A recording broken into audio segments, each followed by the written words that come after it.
Brent Key Coaches Show, driven by Hyundai. It was a hard-fought, high-volume 60 minutes of football last weekend at Bobby Dodd Stadium at Hyundai Field.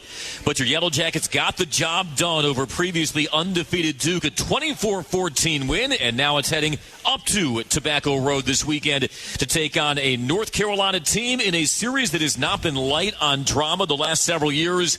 Toby's Leather at noon on Saturday. Can't wait to break down those 60 minutes in Chapel Hill on Saturday and break down the 60 minutes from last Saturday in Atlanta over our 60 minutes here at New Realm Brewing on the East Side Beltline of Atlanta in a brand new Brent Key Coaches Show. My name is Andy Demetra. Great to have you along. Great to have all of you folks live with us tonight at New Realm and listening across the state on the Georgia Tech Sports Network. And without further ado, let's welcome in the man himself, head coach of your Yellow Jackets, Brent Key. Brent, good to see you. How are you? I'm doing good. Little theme with 60 right there. I know. It's like a 60 for 60. 60 for 60. I like that. Yeah, you see, you're learning the art of the segue here. Right. It's twice as good.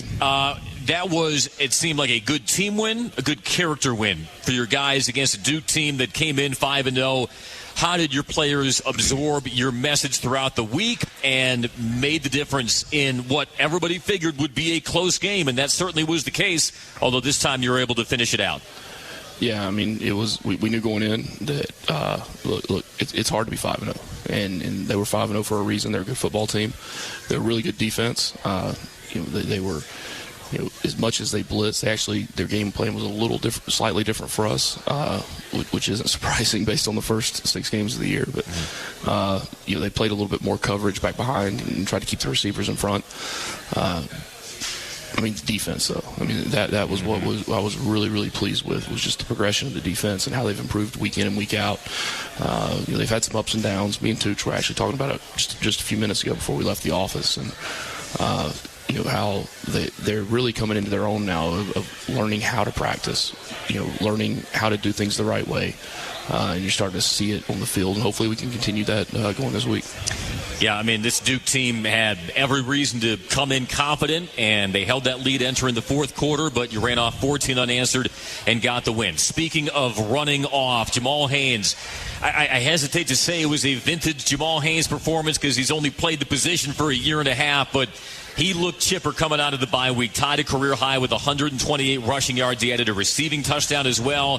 He looked refreshed, but why else did Jamal play like the Jamal that everybody saw last year when he racked up all ACC honors at running back? A week ago we sat in here and I felt like, and I said it, I felt Jamal was back healthy, and I was looking for a big game from him. And I thought Buster did a good job of putting the plan together. We wanted to attack the perimeter early on with the running backs, not necessarily just with receivers and screens and different things like that. We wanted to get the running backs on the perimeter and be able to loosen it up inside a little bit, possibly calm down some of the internal blitzing that they were doing. So we were able to do that.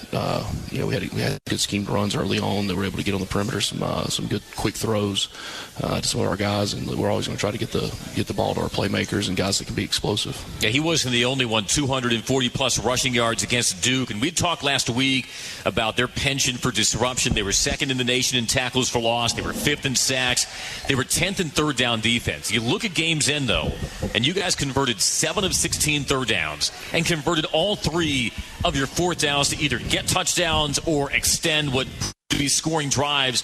Aside from dialing up some of those runs to the edge, what else do you think your team did well to tame that Duke disruption, not have them dictating the terms, so to speak, that they had really done to a high degree their first 5 games?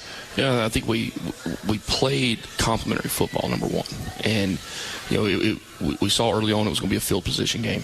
We had 3 drives, I think, in the first half that were about minus 10 or back, minus 9-yard line. So we knew it was going to be that type of game. So we were able to, then once the defense showed how they were playing in the game, we were able to do some things offensively that were able to calm them somewhat. The screens to the outside, the perimeter run plays, that's what really started to calm them down. We weren't getting a lot of negative runs. We had one series there where I think it was like a 0, a 1, and a -1 in there in the runs. We saw what runs were working, what wasn't. Really, and you use that first and second quarter really get a feel for the game, and the first quarter in particular, to see how the game's going to play out. Second quarter, to really be able to go out and execute what you feel now at that point is going to work against how they're defending you. We settled in, went to a few more gap scheme runs, and we were able to collect a lot of that stuff they did. And as the game wore on, as I talk about body blows, accumulated body blows add up. When you're one step slower or one count late on a blitz, and you're running gap scheme runs, you tend to get trapped out of the gaps, and there's some vertical creases there you're able to hit. So, and then Eric and Malik, I thought, did a nice job on the perimeter, catching some of the screens, making hay with those. And then Haynes was able to make a couple plays with his feet as well. And then, Pyron, we would get Zach in there and do what Zach does. The touchdown vulture, Zach Pyron. Yeah, Malik Rutherford, 8 catches, 76 yards. Eric added 6, 42, and that big touchdown on a 3rd and goal slip screen in the 4th quarter. You talked about the body blows, and that really revealed itself in the final quarter. You entered that final period, though, down 14-10. Duke had scored consecutive touchdowns to erase that 10-0 lead, and here was the challenge ahead of you guys entering those final 15 minutes. Duke had not allowed a 4th quarter touchdown all season. They'd outscored opponents 40-6. But you go touchdown to regain the lead, put the game out of reach. How did you see that 4th quarter unfold, and what were you able to execute to not allow Duke back in the game? It just seemed like a very authoritative final quarter, certainly riding the energy and the inertia of the home crowd. But that was not an easy thing, what you guys did versus Duke and some of their numbers coming in. Yeah, 4th quarter is about situational ball, right? You're going to use your best plays. Anything you've saved for those situations, you're going to bring out, you're going to use. So, and when we talked, the 3rd quarter was, not only did they score, they were able to take the lead, but just everything kind of went just a little bit flat. Mm-hmm. And they got the kickoff return. And a big return there, which we had a bust on that. They got a big return. We were able to hold them, I believe, on that drive. Then they had a quick slant where we didn't flip a coverage on something, and they were able to get out and score. So I huddled the defense up on the sideline. I said, "Look, guys, you've been playing your tails off all game. That's one play. Right? That one play is not going to define who we are as a defense for this football game." And then right after that, I went over to the offense and said, "Hey, look, I know we just took the lead again. Later, after we scored, we took the lead, but we're going to have to score again, and we're going to have to be able to run the football, right, to keep it out of their hands. And that's the surest way. Look, like I've said before, we'd throw the ball 70 times a game if it was, if that's the way to win. But we didn't want to put the ball. They'd had takeaways. Mm-hmm. So we leaned on those guys, the guys up front, and we had some different combinations in there for the game. And look, when you come down to it, I mean, a healthy Jamal is a pretty good player. Oh yeah, Jamal just looked like he was invigorated, and I'm sure got a game ball afterwards. Those 128 rushing yards, by the way, happened to come on his birthday as well. So it was a pretty good Saturday, I would say, for Jamal and his family.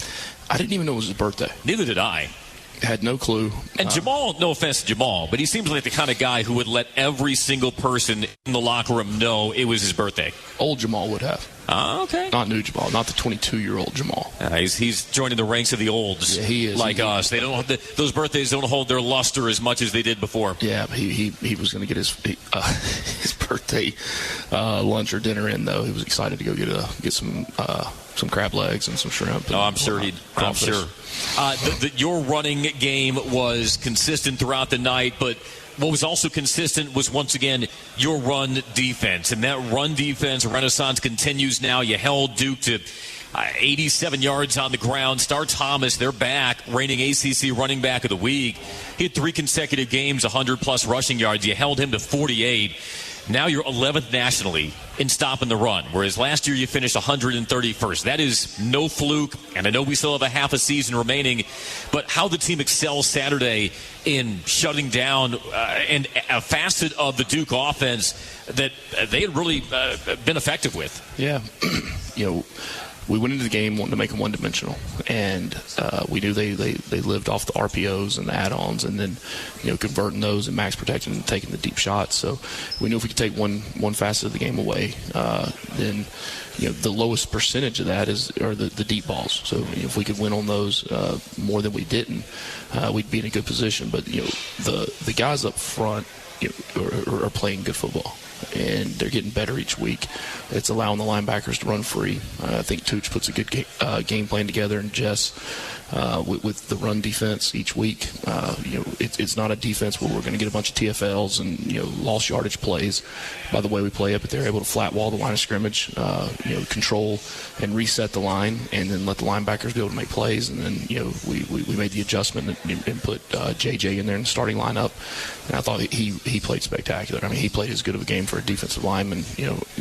Statistically, you look at it, it doesn't show up 12 tackles or whatnot like some might, but just what he did in that game was really, really impactful. Yeah, Jordan Vandenberg, he was spectacular. A sack, 2 TFLs, earned your team's defensive player of the game honor. We'll go through some of the individual accolades in a moment. Once again, Georgia Tech heads into the next ACC contest. Back on the right side of the win column, 24-14 over Duke. We'll take our first time out. We are live tonight from New Realm Brewing on the east side Beltline of Atlanta. It's the Brent Key Coaches Show, driven by Hyundai, and it's back after this on the Georgia Tech Sports Network. As we welcome you back to another edition of the Brent Key Coaches Show, live once again at New Realm Brewing Company on the east side Beltline of Atlanta. It's your Georgia Tech Yellow Jackets and North Carolina Tar Heels Saturday, Tome East Leather, just past noon at Kenan Stadium in Chapel Hill.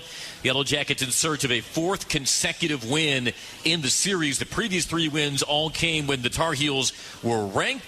North Carolina started the year 3-0, trying to end a 3-game skid. Should be another intense 60 minutes of football this Saturday for your Yellow Jackets. I'm Andy DeMatra. He's Brent Key. For those who were watching the game on television Saturday, they might have noticed that you had inscribed in Sharpie on the side of your hat, Coach, the initials BS and the number 7. That was in honor of a great and late Yellow Jacket, Billy Shaw, Pro Football Hall of Famer, who passed away last week. I know you had gotten to know Billy, wanted to certainly pay him tribute. And Billy Shaw, just a wonderful Yellow Jacket who I knew meant a lot to you. Yeah, he did. I mean, Billy unfortunately passed away last week, on Friday, I believe. And, he'd become a really good friend of mine. He was 85. Knew this place, loved this place through and through. He was inducted into the National Football League Hall of Fame. He said, I attended the greatest university in the world, in Georgia Tech. And it just so happens that his grandson was my graduate assistant at Alabama. He's the line coach at Auburn now. But that family, just tremendous people. He was a lineman, which obviously I love those guys, and I can tell you everyone that's ever played here probably. But the things he did, and to be the only player to be enshrined into Canton that never actually played in the NFL, I think that's a pretty cool little amazing, blurb. Yeah, played all his entire career in the AFL in Buffalo, and just a great man. Huge fan of Georgia Tech, and wanted nothing but the best for us. So, after the game, I took the hat and wrote the score on it and sent it to his family. That's awesome. Yeah, well done. Great people. Yeah, our thoughts and prayers continue to go out to True Tech, man. Yeah, to Billy and his family. I imagine one of the most fun parts of your job, and there are many, it's an exhausting job. It can be aggravating as well from time to time, but there are some really fun moments as well. And at the top of the list is surprising one of your players by putting him on scholarship. And you had one such moment on Tuesday when you broke the news at your Tuesday morning practice to Chad Alexander, your running back from Lawrenceville, that room and board would be taken care of from here on out. How much do coaches enjoy brainstorming ways to break that news, and how cool was it for you to see that genuine reaction of joy from a very deserving player in Chad Alexander? Every Monday morning we have staff meetings, and on that Monday staff meeting we go through every single player on the roster, go through their body weights, where they're at, and his body weight had gone down a couple of pounds, so I just felt it was right to put him on scholarship so he has a little more food in his body. But Chad's done a great job for us. It's something that I plan on doing all year. After the Florida State game, then Georgia State, he gets hurt, so I was for the right opportunity for him to get back full speed and be able to, be in the games and be full speed to go, and it timed up perfectly. Yeah, and he was full speed on Saturday, 10 carries, 59 yards, had a reception as well. And we've seen you trust him in some key moments in the fourth quarter. Last Saturday versus Duke, the opener versus Florida State. This is a guy who runs purposefully, he runs powerfully, and the moment does not look too big for somebody who clearly does not have the attitude or the demeanor or the running style of a walk-on. What did you see from him that allowed you to bring him on in some high-leverage situations and trust that he can get those hard yards? Yeah, there was one play during training camp in the summer where we were scrimmaging in Bobby Dodd, and everybody knows he's fast. He's a 10-3 kid now. He can roll, and he's a tough kid. He's got a chip on his shoulder. But there was, he was learning how to play the running back position, and credit to Norv and Buster and the guys on offense for believing in him and believing he had the ability to play the position and investing the time into him to develop him. So, but there was one play in that training camp scrimmage where he didn't bounce it outside. He hit it in right where it's supposed to be. It was probably a 2-yard gain, 3-yard gain, and he kept running his feet, churned it, and ended up 7, 8, 9-yard gain, something like that. And I called him over right after that. And I said, "You get it now. You finally, it's clicked. You get it, and it's time. It's time to go play some ball this year." And really happy for him. Really happy for him. He's a great kid, great product of his family, and really lucky to have him on our football team. He's the subject of our Tech Talks, which we'll post that interview on social media if you follow Georgia Tech's social media pages tomorrow. His full name is Chadrick Alexander. Why settle for Chad? I mean, Chadrick's a pretty good name as well. Chadrick Alexander II. Why stop at Chad Alexander when you can be a Chadrick Alexander II, Coach? Chadrick Alexander. Well, that is a good one. I think you get a free country club membership with a name like Chadrick Alexander II. I don't think it's as good as Gideon Pillow Wade III. That's a good one, too. Yeah. When was the last time Jeep heard his name like that? The DMV, maybe? Yeah, exactly. He says it just so other people don't steal his thunder, so he doesn't have to hear people say. But yeah, I think it's Gideon Pillow Wade the fourth. The fourth? Yeah, I think his son doesn't have that name. Oh, so the lineage stops at the fourth? Well, so it goes sometimes. Ryland Goede, that's another good name, and we called his name often versus Duke. The tight ends room was depleted. He stepped up. He was your team offensive player of the game, couple of receptions. What'd you like out of his performance against the Blue Devils? Goodness, I mean, how many plays total did he have? Was it 70? I think he said 60. 60, somewhere in there, which is a lot of plays for a tight end with what we asked him to do. He's a journeyman. He was a big recruit coming out of high school. I remember we had recruited him previously to the last place I was at, and decided to, he understands he made a poor decision. We're decided to go to school. Everyone makes mistakes, and he's rectifying those now by being here with us. So to get his opportunity, and let me tell you about Ryland now. Ryland took the Louisville game very, very hard, and that's what you want out of a player. You want a player that personally takes a game and says, if I had done this, this would have happened. And that's the way he was after that game. And I was like, and it was nothing to do with him, but that's just the mentality he had when he was in the game. And to see him come out and get the opportunity to play as much as he did and have success and do a really good job, I was really happy for him. Really happy for him. I mean, he's going to be a pro now. He does his podcast. He does, he wants to be in communications, broadcasting, one of those things. I don't know. Maybe we know somebody. I'll steer him into a more lucrative profession. Don't you worry. Just let me get 5 minutes with him. He'll change course. But no, Ryland certainly deserving of Team Offensive Player of the Game honors on defense. You awarded your Team Player of the Game to Jordan Vandenberg. We had given you his numbers, a sack, 2 TFLs. I didn't know 305-pound guys could accelerate to the flat like he did and chasing down that screen pass to Star Thomas, the Duke running back. You evaluated his film in the portal, and he did appear in 28 games across 3 seasons with Penn State. Showed some flashes, but maybe not that sustained level of production that he had hoped for. So with a guy like that, you're always projecting a bit that if maybe we give this guy a little more runway, will he be a more consistently productive player? But how has Jordan, in just a half a season, surpassed even what you expected of him based on your evaluation of his film? It's funny because we're playing, playing Duke last week, obviously we watched some of the Penn State stuff from last year with Manny when he was the D coordinator there. And I was watching the bowl game versus Ole Miss. And I told JJ this after the game. I said, man, I didn't want to say this before the game, but you've improved a lot. And he really has. But when you watch the tape, we needed bodies. Okay, we needed bodies that we knew could endure, the practices and those things that we go through. He's a super strong kid. We had great reviews on him from up there, people that we talked to. And, now that he's gotten here, even Jess was like, wow, man, this kid's got more twitch than I thought. He's got, he works hard, right? But he works hard at his craft. And coming from where he's from, it's not like football just comes naturally for him. Right, so he's really worked on it. I don't think he's even come close to his ceiling as a player yet. Well, Jess talked about his twitch, and he played at Providence Christian Academy in Lilburn as a middle linebacker, and that just kept on growing. And so he walked on as a defensive end at Iowa Western Community College. The only reason he switched to defensive end is because they didn't have a linebacker spot. So if he wanted to play, he'd have to convert to defensive end, excelled there. Like we said, kept on getting bigger, stronger. His film caught the eye of Penn State. They moved him to the interior. And so do you see maybe some shades of that middle linebacker agility in that burst and twitch that you're now seeing from JJ? Yeah, I mean, that one screen pass that he hawked the guy down, that was impressive. It was impressive as they come. So, I mean, look, there's a reason why he started the game. There's a reason why he played, the amount that he did. I mean, he earned that opportunity, and he made the most of it.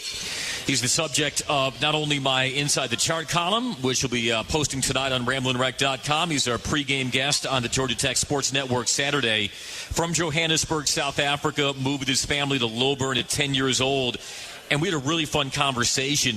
He played rugby and was very talented in that sport, which is arguably the national sport in South Africa.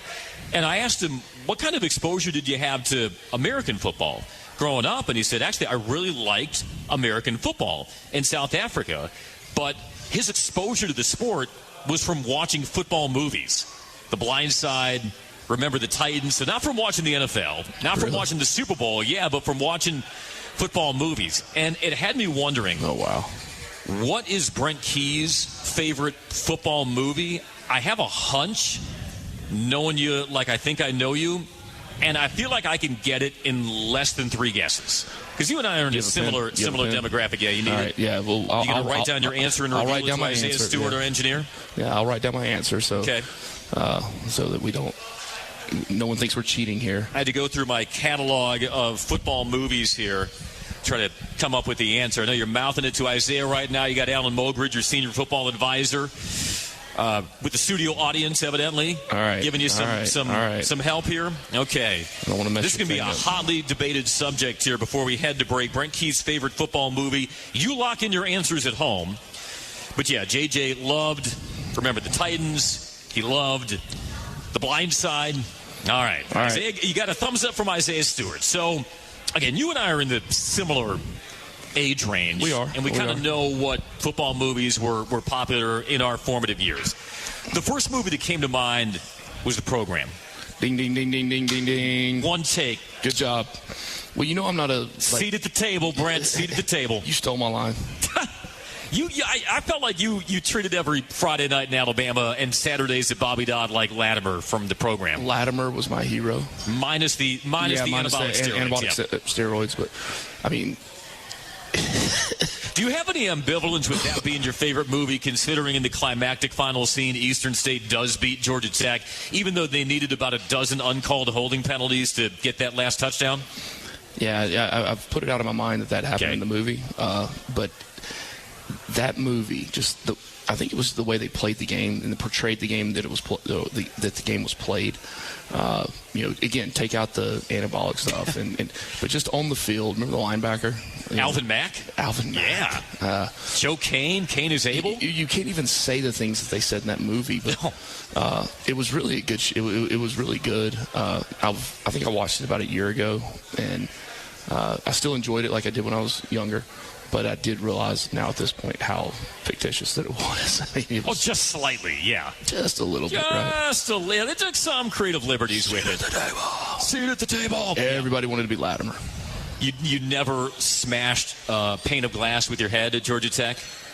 No, I didn't. Okay. But, okay, you're just showing your knuckle here. I'm not going to get into that story. Boxer fracture. Look, you got the job. You're the head coach at Georgia Tech, so all that's under the table, seated at the table, as it were. All right, we'll take another time. What were your other two guesses? My other guess, if not for the program, was Any Given Sunday.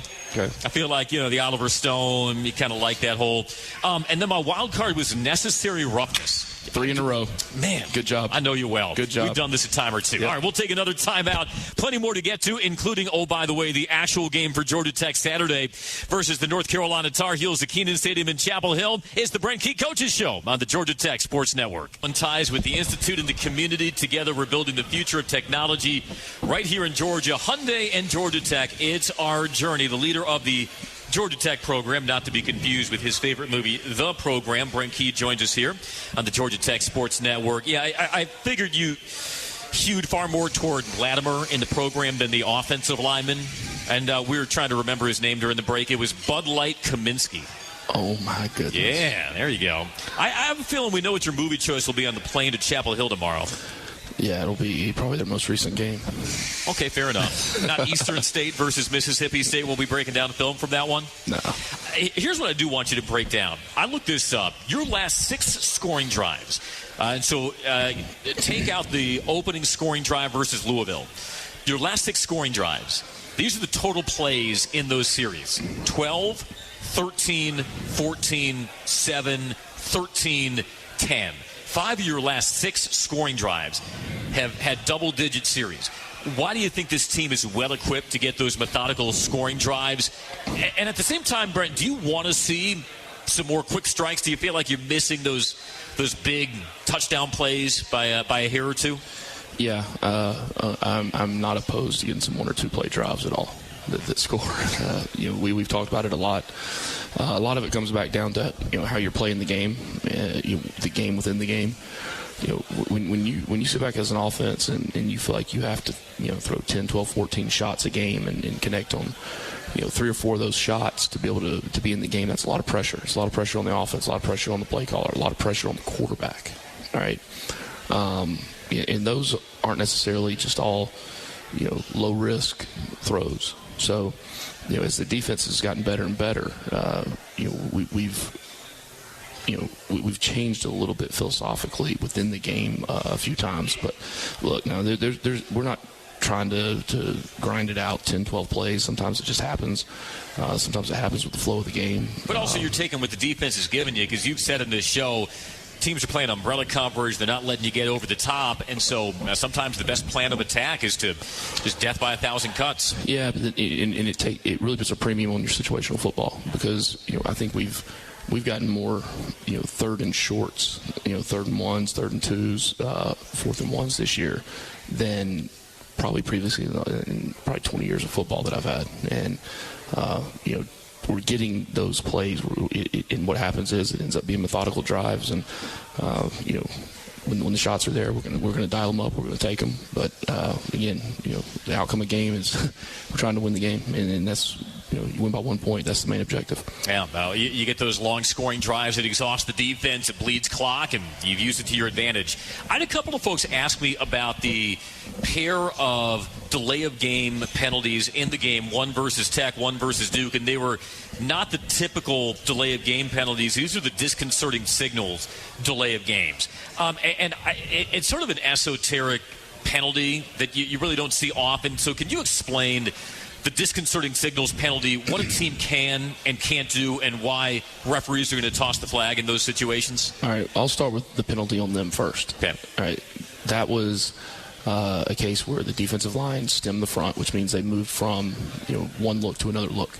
And there's been a major emphasis the last several years, but really this year is when they're the first time they're really calling them all the time, where if they do any if they move from a 3 technique to the right and they move to the left, it got to this thing where every D lineman was, they would go, the linebacker would yell move, and they would, throw their hands in the air and do these gyrations to try to make the offensive lineman jump off sides. I mean, I still have nightmares from, the 2022 Clemson game where that was taking place, and we jumped off sides like 3 times, or false started 3 times, and well, now they're calling it. Okay, well, that happened. They called, Jordan jumped, and it was induced. All right, now you take it to ours. We had our punt return team out there. It was a 4th and 8, and we knew they were going to double cadence, and they did a double clap and first clap. It was Bailey Stockton was lined right over the center, and he did this. Didn't move his feet, didn't go forward, didn't go in the neutral zone or whatnot. But from behind, the umpire that had the call saw the movement, and their guy jumped. Now, if their guy had never jumped, it wouldn't have been a delay game penalty. Well, so that's the part I don't understand, because you can flinch a little bit, but that's not necessarily something that's meant to throw off the offensive line, or in this case, the punt protection. I mean, you're allowed to do that. No, that's all. We'll talk about that one. Okay. Okay, so I mean, it feels like it's 6 on one hand, half dozen on the other, and in the eye of the beholder, Bailey Stockton could have just, the double cadence, momentarily flinched, but not in a way that's trying to deliberately disengage somebody from his stance or anything like that. It's as broad as it is wide. Evidently so. Evidently, yeah. Well, you said 6 or 1/2 dozen. Well, yeah, and Andrew Gardner and I were joking on the broadcast that a quarterback can clap really hard as a fake, but that's not considered a disconcerting signal. So as a QB, you're kind of immune from it. They can't throw their whole body into it. Okay. How do you as a referee discern what is too much body language in having a fake clap for a snap? Correct. That is my cue to move on to the next subject. I think that helps explain some of it, because they only hear the outcome of the penalty flag, and sometimes it just leads to more questions from fans. Yeah. We've talked about Malik Rutherford, another 8-catch night versus Duke, and Eric Singleton, 6 versus the Blue Devils. He's facing the North Carolina team against whom he had 8 catches, 117 yards last year, all in the first half. After Malik and Eric, though, your next most productive wide receiver in terms of receptions is Chase Lane with 13. Now, Chase didn't have a catch versus Duke, but that doesn't mean he wasn't still effective. Would you still like to see a third wide receiver separate himself and give a little bit more relief to Malik and Eric? Yeah, a lot of the touches that Malik and Eric are getting are design touches. They're explosive players, so they're designed touches for them to get the ball that are almost as high percentage and as efficient as a run. So to find someone else, we've got some other guys. Chase is a guy that's been very sure-handed for us. Then Isaiah Campbell's playing now. Leo Abdul, Bailey Stockton in the slot. Those guys, but Malik and Eric are good football players. I know, it's all one pot. You got tight ends who make catches. You have Jamal Haynes catching passes out of the backfield. How many's Avery got now? Avery, didn't have one on Saturday, but he's up there. He's got, I think, 11 or 12. 11 or 12. Yeah. Yeah. But no, we want to be able to spread the ball around to everybody. Mm-hmm. Isaiah Canyon, a guy, true freshman, who's seen more of the field of late. What's he done to come on and become more of a part of the offense? Yeah, he was a quarterback in high school. This made the transition to receiver. We knew it was going to take some time to develop him as a receiver, but he's got as good a hands as anybody I've ever seen. And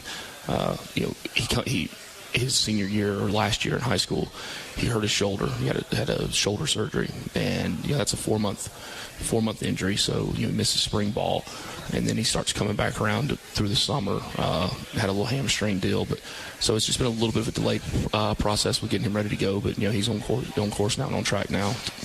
to where he needs to be. But you anticipated that by this point in the season, you'd be seeing Isaiah Canyon out at the wide receiver rotation. Yes, for sure. Good to see. And Isaiah Canyon certainly will try to add to his tally this Saturday versus North Carolina. 12 o'clock, Tom East Leather from Kenan Stadium in Chapel Hill. We'll take another timeout. The Brent Key Coaches Show is brought to you by Aero Exterminators, going beyond the call. And we are back after this on the Georgia Tech Sports Network. .com/community to learn new ways to stay connected. Georgia Power, the official energy sponsor of Georgia Tech Athletics. Power on Georgia. We're back at New Realm Brewing, Eastside Beltline of Atlanta, and another Thursday night edition of the Brent Key Coaches Show, driven by Hyundai. Your Yellow Jackets at 4-2. Try to run that record of 5-2 this Saturday at Kenan Stadium, taking on 3-3 North Carolina. Georgia Tech has a chance to win a third consecutive game in Chapel Hill, longest such streak since 2002. And I know you're probably still in that whirlwind phase, Coach, but 2 years ago, the win you had in November against a very highly ranked North Carolina team, in which you overcame that 17-0 first-half deficit. I don't think a lot of fans still realize that is the largest come-from-behind road win in school history. You were part of the largest comeback win in school history, 21 Virginia, 1998.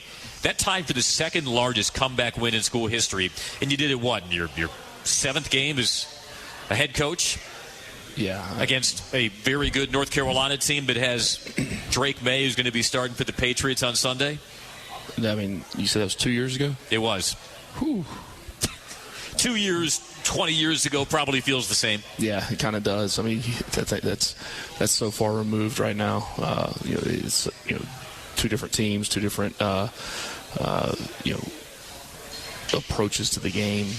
So look, that game has nothing to do with this one, and that was a great experience. It was a great night for Georgia Tech, for the players on the team and the coaches. But again, it has no impact on this one. That Powerade bath had to get a little chilly, though. I mean, it was low 40s by nights, and you were still wearing the short sleeve hoodie. You got doused. Yeah, it's never cold when that happens. Yeah. It's the nice time, kind of cold plunge. Yeah, it is. Is there a way to get your secondary a little more pass interference averse? There was the one that wiped out the interception from Saeed Gibbs, and you could argue that Saeed made a good play on it, should have been credited with the interception. There was the DPI on the opening series that extended Duke's drive. I know a couple of DPIs in the Louisville game as well. Anything that you've seen your DBs get away from, or has it just been sometimes getting some rotten luck on those calls? No, it's not right. I mean, they're legitimate calls, and there was actually another one that could have been called in the game. They had a couple as well, or one. They had an offensive PI, but no, I mean it's technique, it's fundamentals, and we're getting a lot of the go ball shots on us right now because we are defending the run.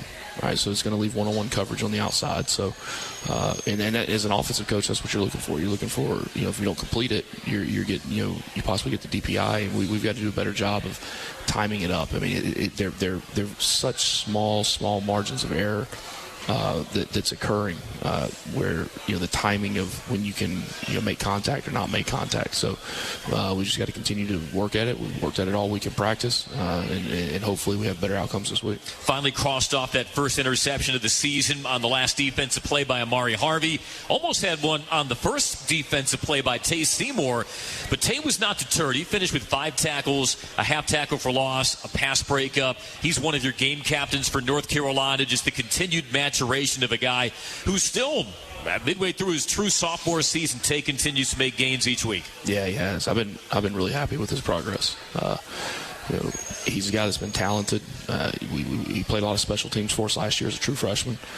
He's a local kid, so it's important for him to be here. And you just see every week, you see the confidence grow and grow and grow with the reps and the experience in the game. I thought, if not the biggest drive, it may have been the most impactful afterwards of that Duke game, was the first defensive series of the second half. Because Duke had scored the touchdown right before halftime. It was a 10-7 game. Like you had noted, they had returned the opening kickoff to the 30-yard line. Momentum was clearly starting to gather on the Blue Devils' side, but you held them off the board. What do you think that defensive series showed about your team in that moment, and how consequential it was as that second half played out? Yeah, I mean, you talk about starting off the second half with your back up against the wall, and they bowed up, regardless of situation. There's an expectation of how we have to play, and you can't look at how you got there. It's all about what you're going to do when you're there, and they bowed up, and I thought that was a huge drive in the game. Yeah, they were certainly not phased, and you needed every stop and stand against Duke to give the Blue Devils their first loss of the season. For Georgia Tech, 5-2, and heading up to Chapel Hill this weekend. We'll open the book on the Tar Heels, some of their strengths. They've got one of the most dynamic running backs in the nation in Omarion Hampton. They'll certainly test the chops of that revived run defense for the Yellow Jackets. We'll do so in our final segment. It is the Brent Key Coaches Show. We'll be back to wrap it up after this on the Georgia Tech Sports Network. Lottery games online at home, on your phone, or anywhere. Go to galottery.com and click on DigiGames. Big thanks to all of you in attendance tonight at New Realm for this edition of the Brent Key Coaches Show and listening on the Georgia Tech Sports Network. Make sure you stick around. The Good Word with Chris Mooneyham, Justin Hanover. At the top of the hour, Georgia Tech versus North Carolina at Kenan Stadium in Chapel Hill. 12:10 officially, Tommy Leathers. So whatever you want to do with those extra 10 minutes is up to you. Those of you listening at home, although I'm sure you got every minute accounted for, Brent, in your pregame. Let's talk about this North Carolina team. You know, they started 3-0, but they were dealt a blow when their starting quarterback, Max Johnson, kind of like Haynes King, had transferred from Texas A&M. He suffered a season-ending knee injury in their opener. It seems like week by week they're starting to figure out who they are on offense a little more. But one thing that has not changed is how effective Omarion Hampton has been. 127 rushing yards per game. That's fifth in the nation. He was the AP All-American a season ago. What makes him so dangerous in the balls in his hands? Oh, I mean, he's got a great balance. He's very patient to the hole, and then when he sees it, his explosion, just his 1 to 2 step explosion through the hole. They've got him more involved in the passing game. He's doing more, catching the ball out of the backfield. I mean, he's an all-around back. He's a big back. He's tough to bring down. He's durable, so he can go the distance. It'll be a big challenge for us. How have you seen their offense evolve with Jacoby Criswell, who interestingly started his career at North Carolina, transferred last year to Arkansas. He's a native of Arkansas, appeared in 4 games for the Razorbacks, and then boomeranged back to Chapel Hill, and they've needed him, and he's been good enough to throw for darn near 500 yards in that loss to James Madison, so he's got arm talent. But week to week, I think they're getting a better sense of their own identity with Criswell at the controls. How have you seen their offense kind of unfold as this season has gone on? Yeah, Chip's a good football coach. Chip Lindsey, the offense coordinator. He's been around a long time. And when something like that happens to your football team, you lose your starting quarterback. I think it was Harrell. Then comes in after him, and then they make the change. So really, they're going into their 6th game of the year, and fifth game of the year, and it's not really like they've had a quarterback playing for 5 games. So they're trying to figure it out, almost like it's game 1, 2, 3 right now. And I think they've done a good job of not putting him in a position to lose the game and letting it ride on the running back. They'll be playing with urgency. They're trying to snap a 3-game losing streak. Georgia Tech, on the other hand, trying to extend a 3-game win streak against the Tar Heels. And we can't wait to bring you all the coverage on Saturday on the Georgia Tech Sports Network.